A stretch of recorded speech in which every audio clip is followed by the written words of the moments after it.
Harry famously said that they were trapped and he got to leave. They didn't have a choice, he did, so he left. What are we talking about? Hi, good morning, Neil Sean here in the very heart of London. Nice to have your company. Thank you also for your very kind comments about this day in history. I'm really glad that you liked it, because if, like me, you're something of a history buff, I love to find out what's gone on in years gone by, the things we did. And as I've often said, we all are part of history, and if any of you look back at the dates really, in our lifetimes, that you think, oh yeah, that happened, I was thinking the other day about the 1976 drought. Of course, I don't remember it.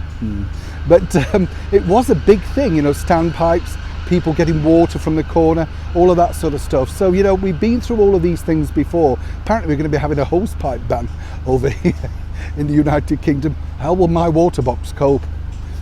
If only I had one. Anyway, back as ever to your breaking roll story of the day. Now, this story really is fascinating because truly, we told you first here on the show how Prince Harry was very keen for an invite to return back to Balmoral for that now little cosy tete-a-tete with our gracious monarch.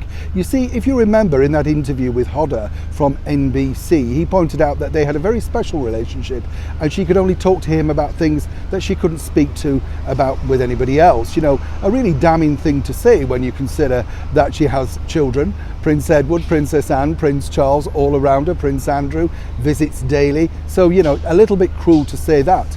But according to a very good source, there was a bigger situation behind that, and this really all stems from the fact that Prince Harry was very keen to come back to Balmoral.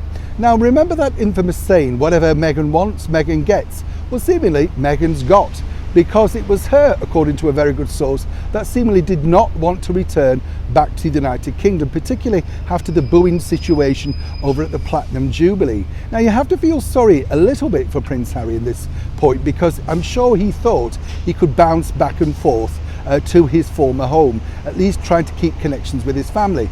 A very good source close to the ex-royal couple, particularly Prince Harry, tells me that he does miss England, He misses some of the regimented formula that he had. And, as I've said before, it must be difficult. The first honeymoon period will be now over and the realization kicks in, you're just basically a micro-celebrity waiting for the next phone call or idea from your agent. Before, everything was mapped out, you were respected and people wanted to see you. But background is this: Harry could return to Balmoral alone, but apparently he doesn't want to. Not because he doesn't feel safe or security or anything like that, he just wants to come as a couple. Others might say that this is a very sort of fait accompli really, because we know, allegedly, that Meghan does not wish to return back here to the United Kingdom.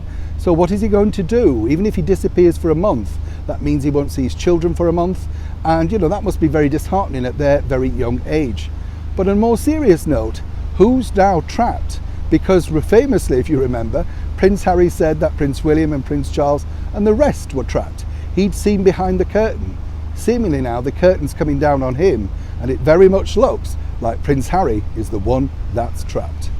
Neil Sean in the very heart of London.